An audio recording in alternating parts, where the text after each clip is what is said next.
morning, everyone, and welcome to Temple's Treehouse. I am so glad that you are watching with us. My name is Mrs. Catherine, and today we are learning about kindness. We've been talking about kindness for the whole month of February. I would love to hear the stories of how you have showed kindness to other people. You can always message me and let me hear those stories.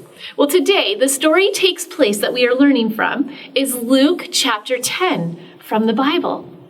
And the story is that there was a man and he came to Jesus and he asked him a really important question. He asked him, "Who is my neighbor?"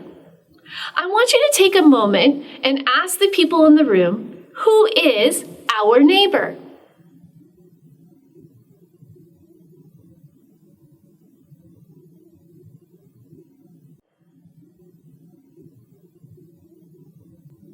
Well, I'm sure lots of you guys have really good answers about who your neighbor is. Well, today we are going to find out how did Jesus answer this man's question?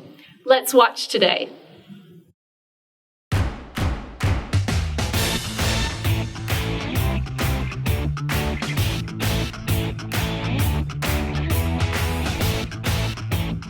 What's up, people? I am Haley. And I hope you came to cheer today because I am and always have been a super fan! I'm telling you, the town I grew up in, we all rooted for the home team. We ate, drank, and slept orange. And whether we were there in the stands or watching from home, we cheered our hearts and our lungs out for our team. That's what's called kindness. Kindness is showing others they are valuable by how you treat them. And if you're wearing orange like me, you can expect some first-class treatment. But if you're wearing blue, then that means you're a fan of that other team. Our rivals. I can tell you what they're like. They're mean. They're cheaters. They eat broccoli.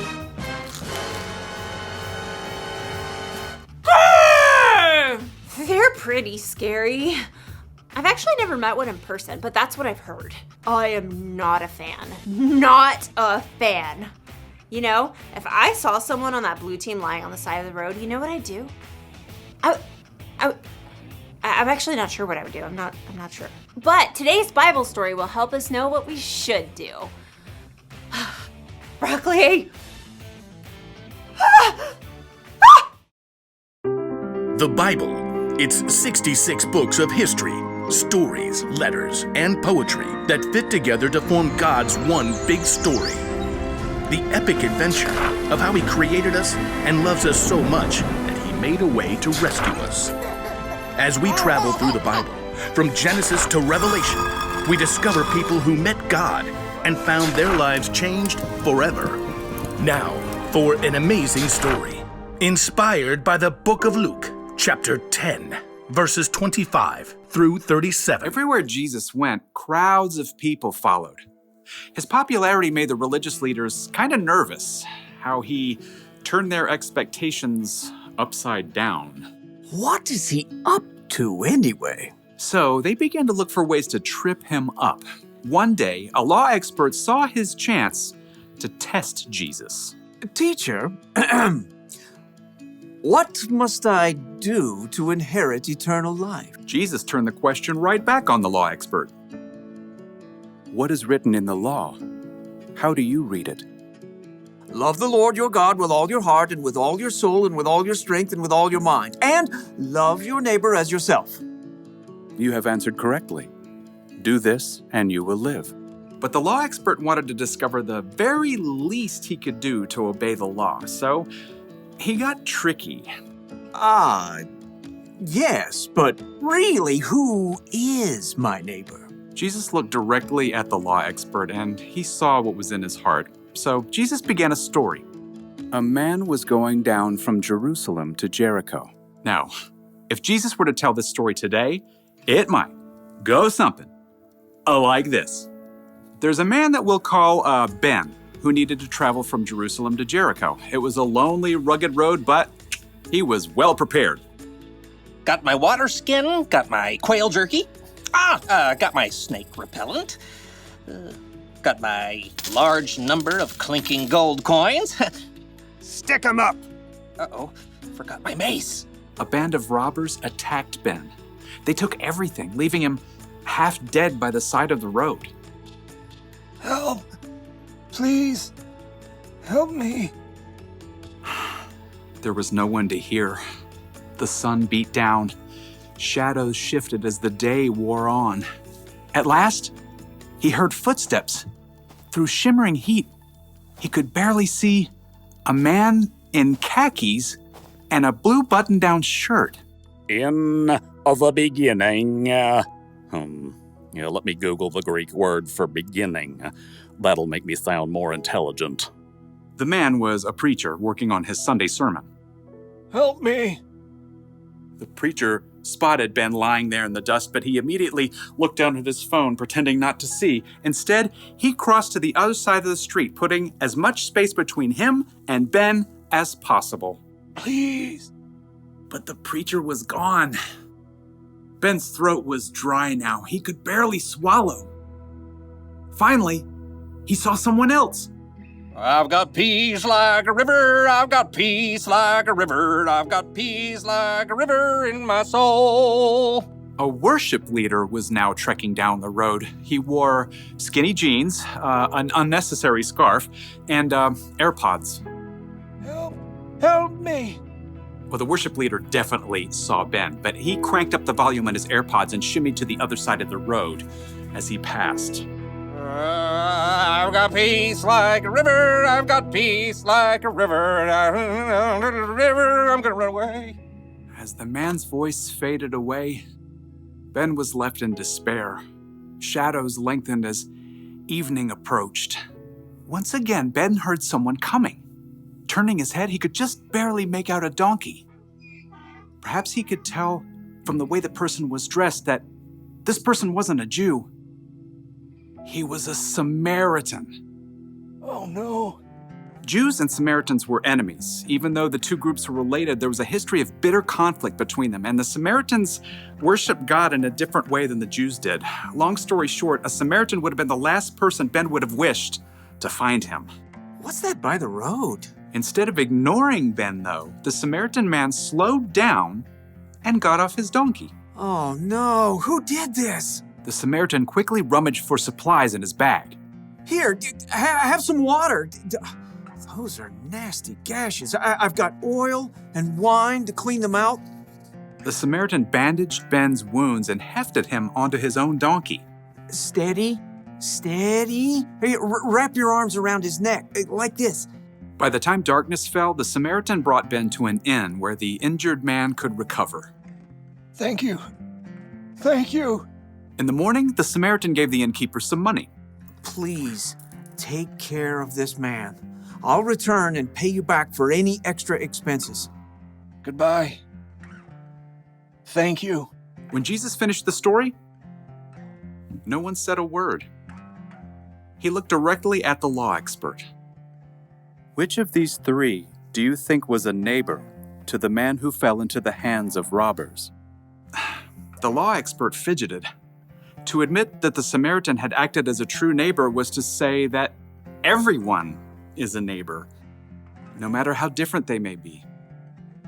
I suppose, in this case, one would have to say the man who had mercy on him. Go and do likewise. Jesus' story was clear. Love your neighbor as yourself isn't limited to just the people in your neighborhood. Your neighbor means anyone who needs you to show them God's love.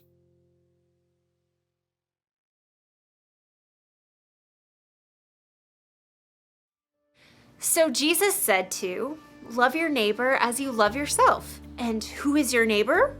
Well, it's the person who lives next door to you, or in your apartment building, or in your neighborhood, or the town you grew up in, or your country, or your planet.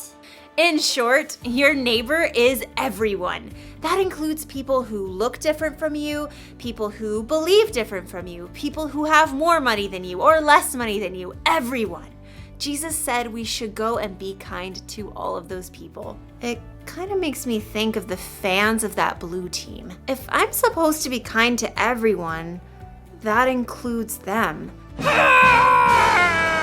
But how? How can I be kind to someone who's so different? Maybe I could try putting myself in their shoes. Whoa.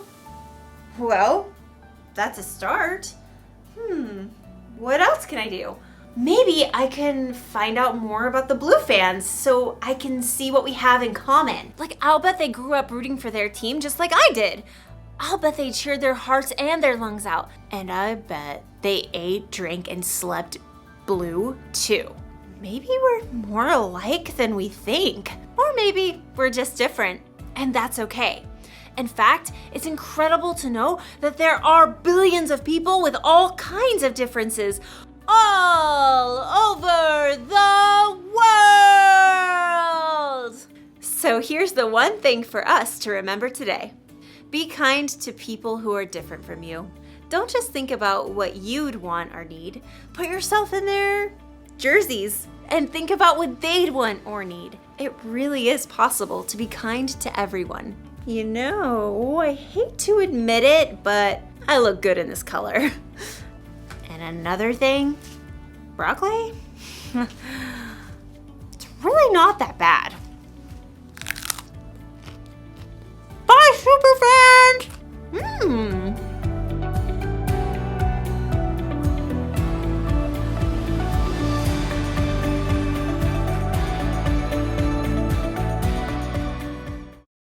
Wow, that was a great story, learning about the Good Samaritan. And now we know that our neighbor is all the people around us. It's not the people who just live next door to us. Our neighbors are our friends and all our family and the people we meet in grocery stores. It's everybody. Jesus has told us that we must love everyone more than we love ourselves, and we must show kindness to everybody. Our memory verse this month is Colossians chapter 3, verse 12. And it tells us to clothe ourselves with mercy and kindness and tenderness, and to be able to show that to everyone around us. So why are we kind to everybody? We are kind to people because God loves us.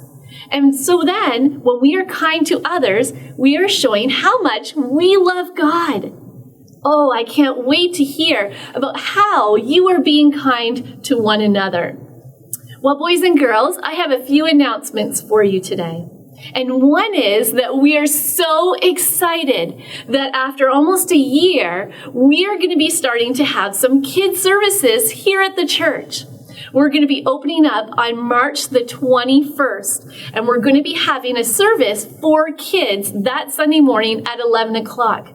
You are going to be wanting to watch our Treehouse Facebook page and our website for more announcements and more answers to some of your questions that parents may have. We will also be doing Treehouse online for any of the kids who are staying home. So be sure to keep watching Treehouse at 9 o'clock every Sunday morning. If you need to watch more videos, you can always tune into our YouTube page. All right, guys, I hope you have a fantastic week. We love you guys, and we are praying for you.